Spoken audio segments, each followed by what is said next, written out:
Saya cuma mau memesankan begini Pak, waspada dengan zaman sosial media ini Pak. Jangan karena kita diliput oleh media, Bapak menikmati diliput media karena kerja negara bukan kerja pribadi. Boleh jadi kita populer dan dianggap hebat oleh rakyat, tapi ada masa bosannya kalau kita dilihat tidak punya efek yang masif kepada rakyat. Tapi kalau duit tiap tahun dibuangin dana TIK 300 miliar. Kemudian dana sosialisasi 200 miliar, dana ini, duit habis, dana jalan-jalan, dana kurungan kerja, dana studi banding Pak, duit rakyat bayaran pajak tiap tahun Pak, dibuangin Pak, nggak menghasilin apa-apa, apa nggak malu Pak? Malu Pak, era Pak, era. Fenomena zaman modern ini begini, wa yusaddaqu fihal kadhib wa yukadzabu fihas shadiq. Zaman dimana kata Nabi pendusta dipercaya, yang jujur didustakan.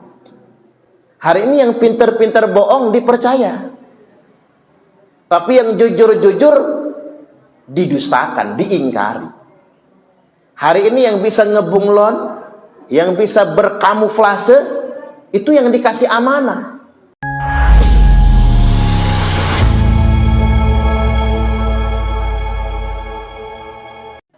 Kita ini lagi viral tuh sekarang siapa?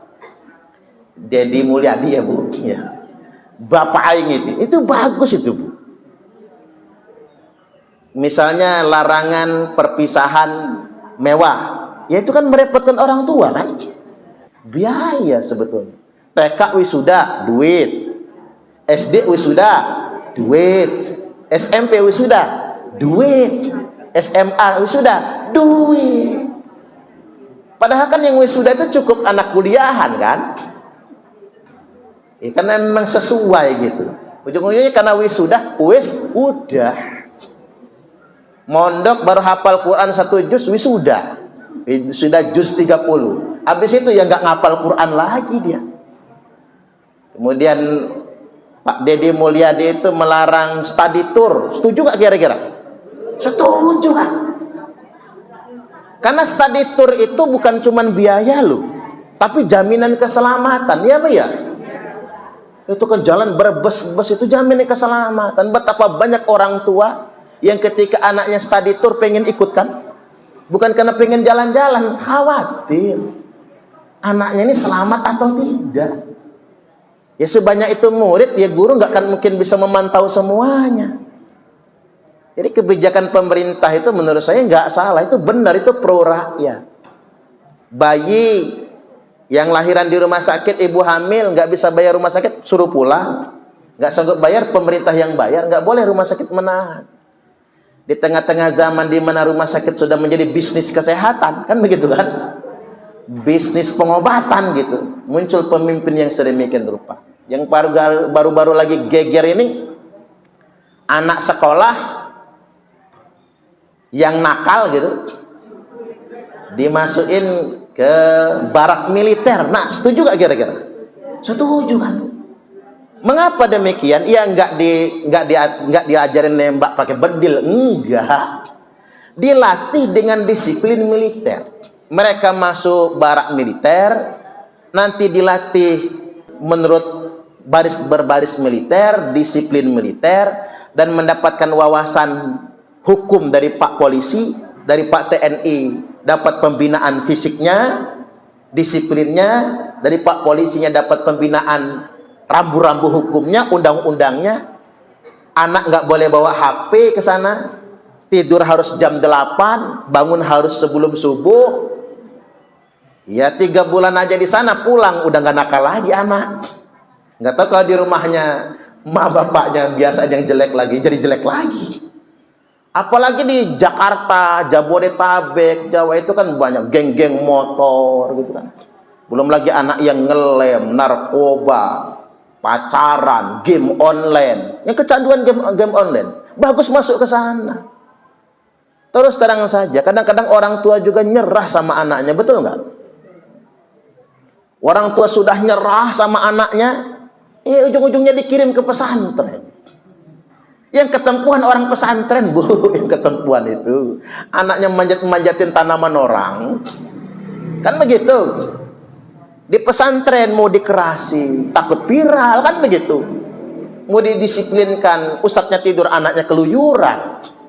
Di pesantren kan begitu, ustadznya tidur nih, anak keluyuran kemana-mana, nggak ketahuan. Kirain anaknya masih tidur, ternyata sudah keluyuran kemana-mana. Kadang-kadang yang sedemikian ini perlu didisiplinkan.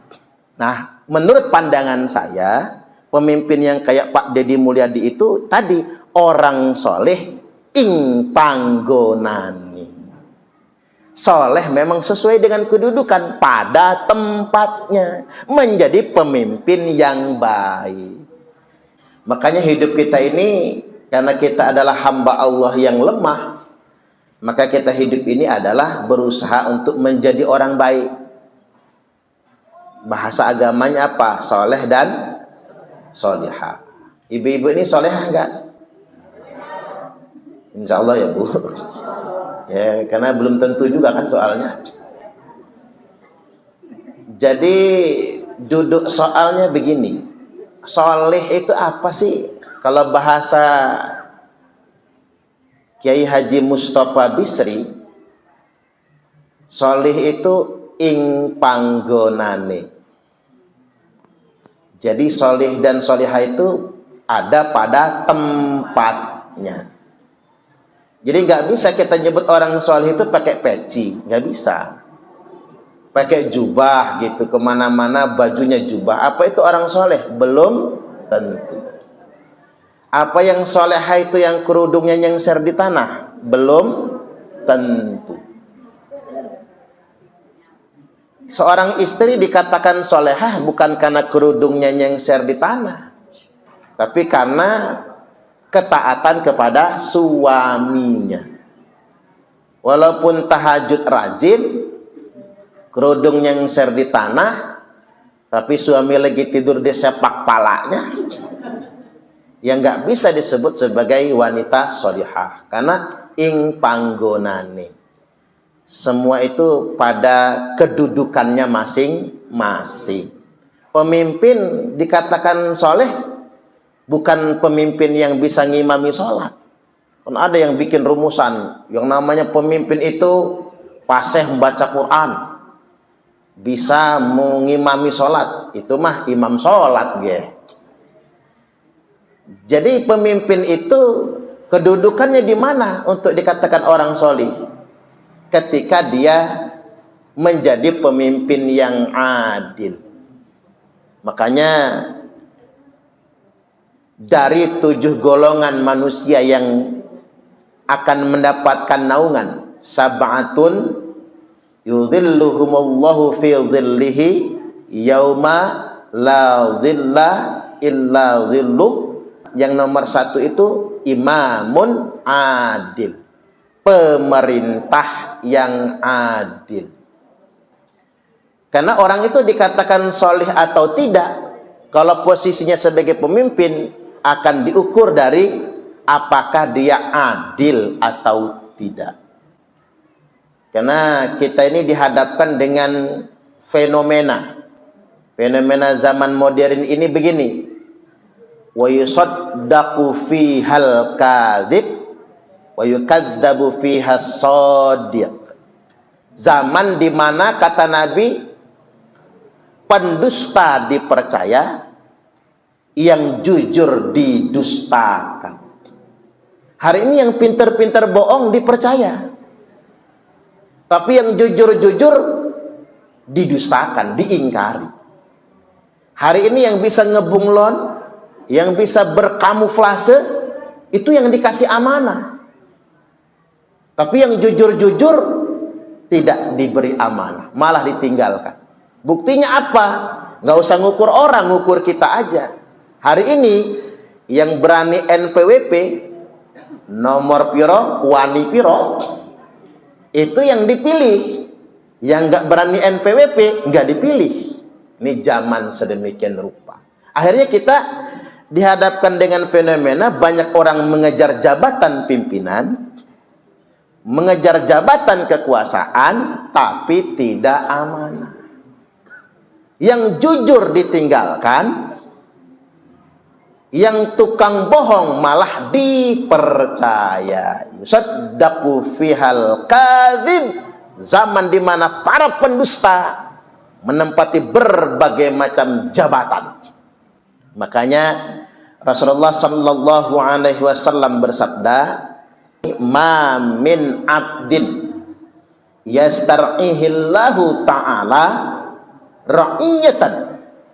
Tidaklah seseorang hamba yang diangkat menduduki suatu jabatan sebagai pemimpin pelayan masyarakat, kemudian wa huwa ghasyun li ra'iyatihi, lalu dia tuh menipu li ra'iyatihi.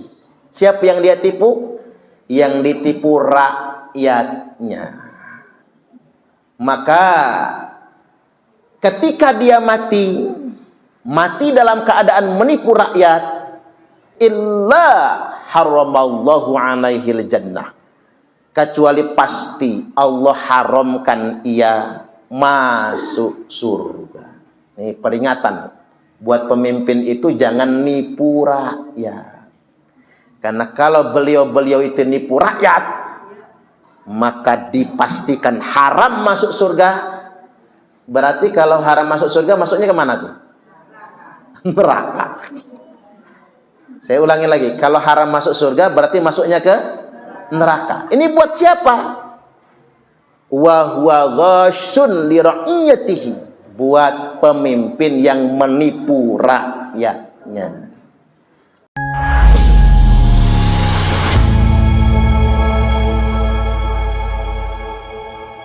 Itulah tadi kritik pedas dari beberapa kalangan yang iri akan konten-konten yang dibuat oleh Kang Deddy Mulyadi. Namun tadi kita sudah dengar bersama jawaban tegas dari Kang Deddy Mulyadi serta tausiah dari Ustadz Suparman. Bagaimana menurut pendapat teman-teman semua? Silahkan lanjut di kolom komentar. Terima kasih selalu support Arman Al-Fatih. Kita jumpa lagi di video selanjutnya. Assalamualaikum warahmatullahi wabarakatuh.